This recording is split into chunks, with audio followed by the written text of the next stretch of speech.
Hi everyone, my name is Jennifer Bridenbaugh, registered dietitian for Rutgers Health. I'm here today to talk to you a little bit more about added sugars in our foods. We talked a little bit about what the label tells us in what we can find out about the food product, but it's really important to know specifically how much added sugar is in food products, just because we know that a lot of added sugar in what we drink and what we eat has been associated with diseases such as obesity, diabetes, and even other chronic diseases. So let's take a look at what added sugar looks like.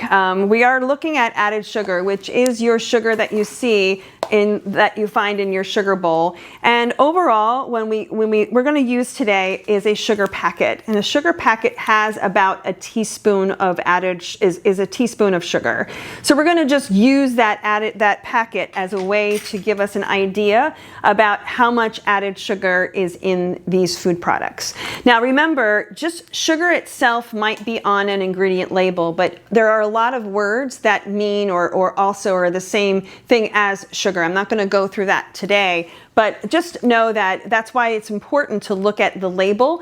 And when we're looking at the label, you're looking at specifically the breakdown of carbohydrate and specifically what it says about added sugar. Now, we don't require added sugar in our diet. We could go and actually the less added sugar in your diet, the better. So there's no requirement, so to speak, for what we need, like we would need vitamin D or calcium.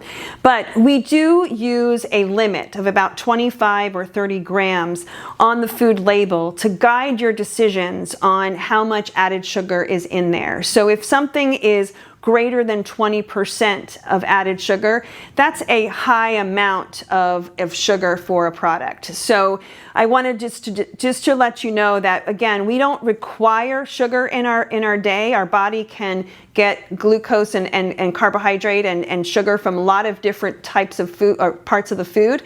So this added sugar is not necessarily something that require, but we do want to monitor it, and the label can help us with that. So for example, this is barbecue sauce. It's very similar to, say, ketchup or something that is going to be added as a condiment to a favorite food, and that's awesome and it's fun. So remember, when we're looking at labels, we look at portion, and this is 2 tablespoons as a portion. And so 2 tablespoons of barbecue sauce gives us about 7 grams of added sugar. So I just illustrating that with basically 2 packets of sugar and basically 1 tablespoon is 1 packet of sugar. Think of it that way. Doesn't mean we can't ever have barbecue sauce. It just means that be aware when you're adding a lot of these condiments to your food that is going to be a sweeter treat, and it's going to be something that you're accounting for when you're looking at your total added sugar intake. Now, where we get the most added sugar in our diet is really what we're drinking. So here we have 2 examples. We have iced tea and we have a can of soda.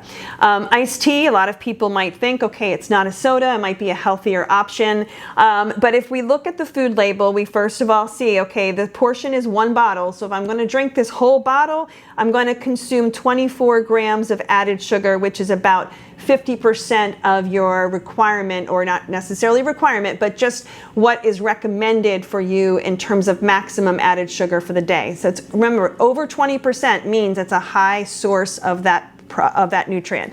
So again, we're looking at about 1, 2, 3, 4, 5, like 6 packets of sugar added to this bottle of iced tea. Now soda is going to give you more. There's definitely, probably on average, this is probably a good picture of most sodas, but this particular soda has 39 grams of added sugar. So we're looking at about 10 packets of sugar here in just this one soda. So opening up these and just downing these 10 packets at a time, that's a lot. And what we see is our kids and adolescents are drinking a lot of these drinks as snacks or just as part of their way of stay or just being hydrated. Instead of drinking something with less water, or excuse me, less sugar, which would be, say, our water, or even like seltzer or some kind of flavored water, where, again, be careful with flavored water because they can have added sugar, but this is a flavored seltzer or sparkling water. So you can see no sugar packets here because there's no added sugar. So we want to make sure that this is a great switch and great swap. If you're having a soda at a birthday party or at some kind of celebration is fun, it's great, and that's what you should have added sugar in ways that are going to be fun for your diet, but not every single day and more than, say, one a day. You really want to control how much. But water is best for hydration. Seltzer or flavored seltzer is also a great choice. The other place we get added sugar a lot is our cereals or breakfast cereals. So I have three options here. We have oatmeal, which is a very, obviously it's a breakfast food that you can create, and it's very basic. Right now it has, this particular brand does not have any added sweeteners to it. Then you've got sort of an oat cereal, and then a cereal that has some additional ingredients like fruit and dried fruit and some other clusters and things. But you can see that in this particular cereal, you're adding about 2 packets of sugar to a cereal that has these additional ingredients added. Whereas something that's more simple, like an oat cereal or an oatmeal, these are a great choice, and then you be in control about what sugar source you're adding. So adding some banana, or it could be a little bit of honey, or you can add a little bit of some berries, blueberries, cinnamon, lots of great things to add to these, and you're not adding lots of additional sugar. Honey is a source of sugar. It is a sweetener, but it's a little more natural. Your body's going to receive it a little bit better. But again, you will be the one in control on what is being put onto the food, rather than eating something that already has two packets of sugar in it. There's some other products like you might have at breakfast. This is a breakfast bar, and this again has some claims in the product that might make you think that it's a healthy choice. It's saying that it has made with real fruit filling, but it's mostly just a very sweet blueberry flavored filling, and again it has a lot of additional, about 3 packets of additional added sugar into this product. So again, making wise choices specifically around added sugars are really important.